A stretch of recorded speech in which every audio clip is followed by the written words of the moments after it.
Hello, good morning everyone. Assalamualaikum warahmatullahi wabarakatuh. Today, me, Tiastiawati Dewanti, will share concerning the research ethics. What is research ethics and when we can use the research ethics? Research ethics usually applied when you are doing the research and then you want to publish the analysis or the result of the research itself. So if you have your research and then you want to share the result, it is a must that you are doing all the research, the considerations based on the research ethics. Research ethics usually have a purposes. The main goal of research ethics is to not save, but secure the respondents concerning the impact from our research.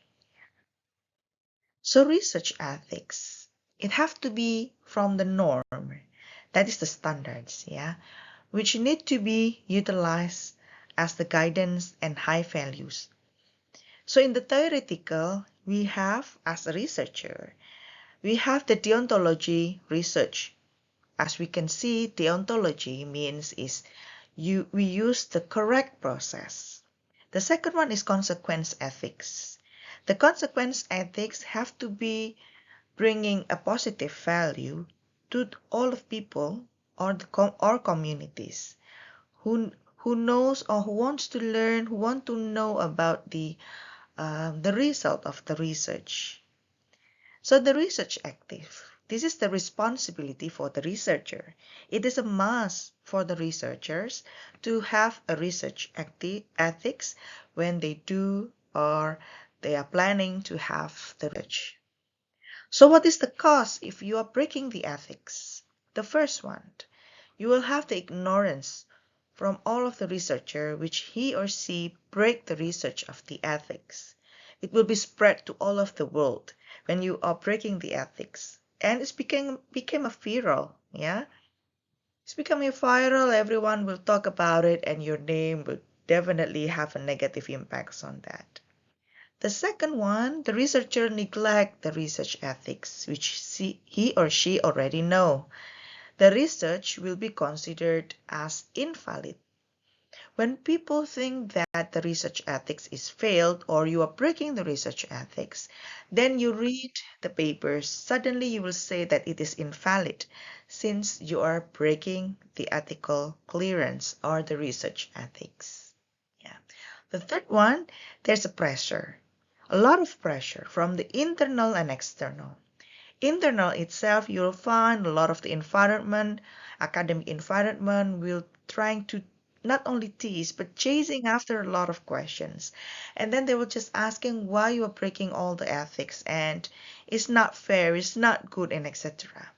For the external, all of your publication directly will say, oh, it's invalid, even though after that that's the different research and then you already got approved from ethical clearance from ethical committee, but since you have the history of breaking the ethics, so everyone just directly think that your research is invalid, because of the history of breaking the ethics. So it is a very carefully when you do the research. Research ethics is very important for you. This is four main principles. The first one, we need to respect and appreciate honor and dignity as the human for the research subject. When you are proposing to the respondent, and then the respondent said, no, I do not have much time to do the interview. Can you do with somebody else? And then you were trying to chase him or her. It's not good for your research. And if he or she is the respondent is feeling upset, he or she will share this thought and viraling all in the social media. You will totally finished. So the first one, you have to respect and appreciate it. If you see the respondent said they do not have any much time, and then you just say, okay, thank you very much for your attention, and hopefully in the next future we can meet each other in the next research. Just giving respect and appreciate it. Yeah. The second one, respect the privacy and secrecy of the research subject. The third one, hold on the principles and justice equality. So when you were having a research with the for example, some special cases, you will have to bring the justice and equality in every research that you are having. Yeah. And the last one, measure the positive and negative of the research. As you can see, we are human being. We never have a correct, or you never think that we always do the right things. So you need to measure what is the negative impact from this research to other people or other research. Share it. So for example, in the medical research, usually they will just say that, for example, several of the researchers during the COVID, they're doing the experiments when they already have the COVID, what is that, injection for the non-COVID. I forgot the name. So everyone is trying to get more and more, just like poster of the injection for not having the COVID, just like keeping away from COVID-19. So the doctors, medical doctors, trying to know how is the human being can prevent themselves, like giving how many huge shield from the human being when they already do the booster of like immunizations, vaccinations of COVID-19, and then they trying to find it by taking the blood. So the negative impact from this is feeling pain, right? Some of the people, they do not have barrier or afraid on it, but some of the people, when they are afraid of the needles, they have a negative impact. So you have to share to measure what is the negative impact for this research. Respect and appreciate honor and dignity. Yes, we will talk about it further. So the right of the subject, for the respondents, they have a right to receive the clear informations. So when you were trying to interview someone, you have to inform them what is your research about, what is the purposes, and what is the benefit for, what are the benefit from them, and what are the risk from this research. So you have to share it before you do the interview, not directly. You just like, hi ma'am, do you want to take this part for interview? Okay, what is your name, and etc. No, you have to share it. What is the purposes of your research, and what is the benefit and risk for them when they are doing they are becoming a subject for this research. The second one is freedom to choose the choices or the willingness to feel without any forces. If they said that they do not have any much time, just let them be. Just okay, thank you so much for your attentions, and I'm really sorry to take some of your time. Just giving them a respect. The freedom to choose can be can be implemented by the informed consent. You have to make the letter to the subjects of the research. So what is informed consent? Informed consent is the agreement to the subject as participation. This informed consent have to be signed or giving like thumb, signed on the paper, means that they are agreed to be the subject to participate in your research. The second one, the subject giving the willingness and state that there are no threats, anything, when they are joining this research to be the subject as the subject or respondents. The second one, respect privacy and secrecy. The researcher have to take responsibilities for the subject privacies. There is no name. It have to be anonymous. So in your research, it's not allowed to share any kind of the name. So if, for example, in qualitative, it's a common state of the problem. It's really common. They are putting the name Mrs. Who, Mr. Who as the head of the village ward. It's not proper. It is forbidden. You're not supposed to mention any of the name in your research, any kind of the name. Just give sign like Mr. P, Mr. X, Mr. Y, Mr. A, Mr. P, and etc. The second one is the research data. Secrecy and only utilize for this purpose of the research only. Do not do it for others. It's just like after that you're doing the gibah, yeah, and then are there some of the some artists taking my questionnaires and etc. And then you do the gibah, and then you share it to other people. It's not respectful, yeah. So you have to put it as secrecy. Only utilize this for the academic purposes, especially for your research.